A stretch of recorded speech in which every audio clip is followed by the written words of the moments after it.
Hai everyone, menjumpai Anda dari kota Brisbane, Australia. Saya Pastor Handi Saputra, ingin menyapa saudara, kiranya damai sejahtera Tuhan ada menyertai Anda.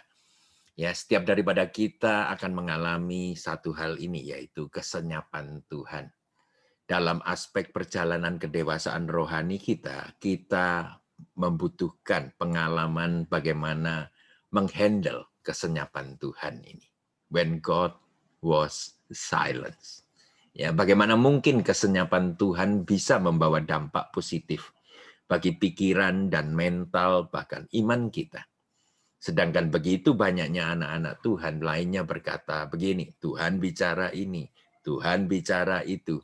Bahkan ada yang ngomong lepas saja, seolah-olah mereka bicara di dapur. Ya, Tuhan suruh berpakaian aku warna merah hari ini. Ya, setelah hari usur ditanyalah orang yang sama. Apa sih? Ya, apa saudara ini ngerti maksud Tuhan buat kamu berpakaian merah ya pada hari itu?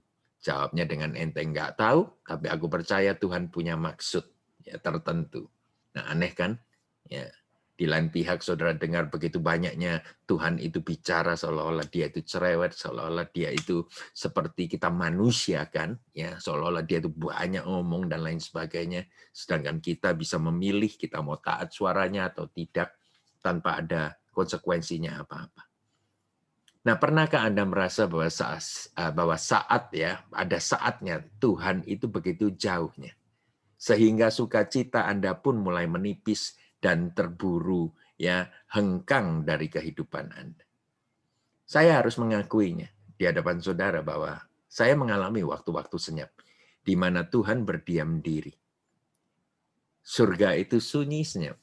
Hati Anda mulai gemetar kalau sudah mengalami demikian. Hati saya gemetar. Kenyamanan hubungan sudah hilang, Anda berusaha untuk membangkitkan ya, kehangatan kasih, tapi terbentur lagi dengan sesuatu yang sudah tahu bahwa semuanya kosong, semuanya sia-sia. Sulit, sangatlah sulit. Terutama Anda ya pernah ataupun sering mendengarkan Tuhan bicara di masa lalu. Kemudian hari-hari ini surga begitu sepinya. Seolah-olah saudara ditelantarkan. Seolah-olah saudara benar-benar ada di dalam satu kehidupan yang berbeda, yang sangat kosong. Tetapi yang ini yang saya pelajari, kesenyapan Tuhan bukanlah seperti kebisuan manusia. Kesenyapan Tuhan lain sama sekali dengan kebisuan manusia. Andai kata Tuhan berdiam, itu bukan berarti dia tidak bekerja ataupun dia telah meninggalkan Anda yang adalah pekerjaan tangannya. Titik. Tuhanlah tidak pernah berubah. Tuhan tidak pernah berubah dahulu, sekarang, dan selama-lamanya. Demikian juga janji dia kepada kita. Tidak pernah bergeser ataupun gagal. Kalaupun kita tidak memiliki iman, dia tetap setia terhadap kita. Sebab dia tidak dapat menyangkal dirinya sendiri. Selalu ada alasan mengapa Tuhan berdiam diri. Dia berdiam mungkin diakibatkan karena kita tidak berespon terhadap suara Tuhan sehingga dia harus menunggu. Dia itu diam karena dia sedang menunggu kita respon yang benar. Kita sibuk dengan kesibukan kita sehari-hari sehingga menelantarkan yang terpenting, yaitu kehendak dia dan suara dia. Ketika dia berbicara, kita berkata tidak, ya otomatis dia mundur.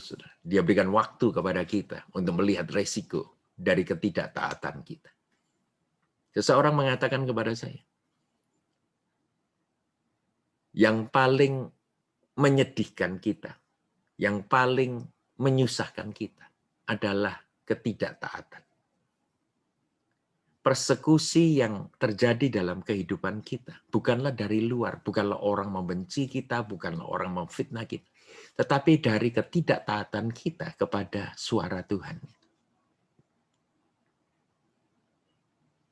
Kita itu begitu sibuknya, saudara, menghadapi kesibukan sehari-hari, sibuk, sehingga konsentrasi kita, apa yang terpenting, kita membuat Tuhan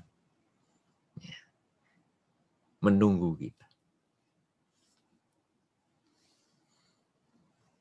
Nah, saya pelajari dalam hidup ini tuh, memang ada waktunya Tuhan itu mau berdiam diri.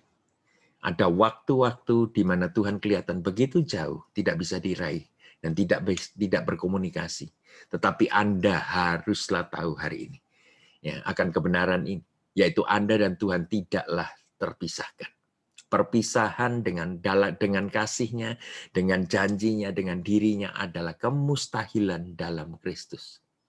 Suatu saat saya merasa kesenyapan Tuhan membunuh saya. Saya mulai panik, saya mulai takut. Saya mengira bahwa saya telah melakukan dosa besar. Saya mencari Tuhan.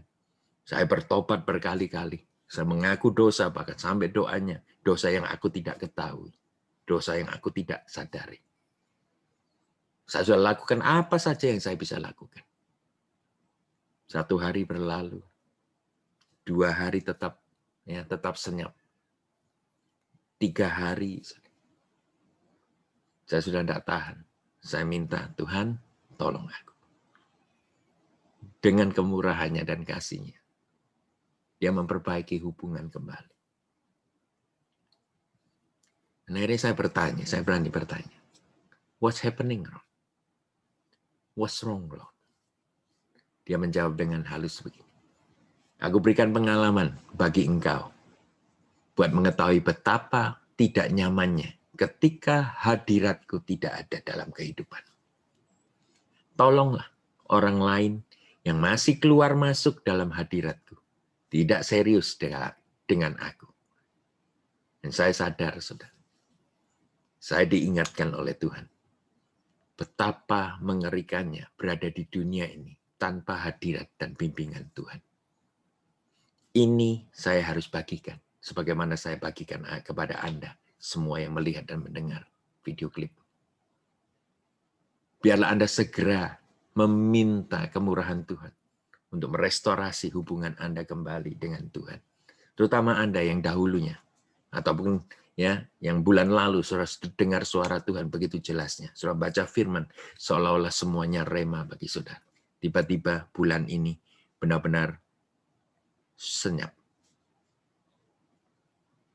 Pemazmur mengatakan begini, janganlah membuang aku dari hadapan, dan janganlah mengambil rohmu yang kudus daripadaku. Mazmur 51 ayat 13. Pemazmur menjerit, karena dia tahu apa yang saya alami, apa yang dia alami ketika jauh dari hadirat Tuhan. Allah tidak nyaman sekali. Dan luar biasa sekali. Roma 8 memberikan satu jaminan bagi kita, bahwa tidak ada yang bisa memisahkan kita daripada kasih Kristus. Kebisuan terakhir akan dilenyapkan, dan kita akan melihat Dia muka dengan muka, sebagaimana yang kita rindukan. Ya. Dan untuk selamanya, dalam waktu kekekalan, itu panjang sekali. Panjang sekali. Tidak bisa dihitung dengan hari, dengan bulan maupun tahun. Sangat panjang.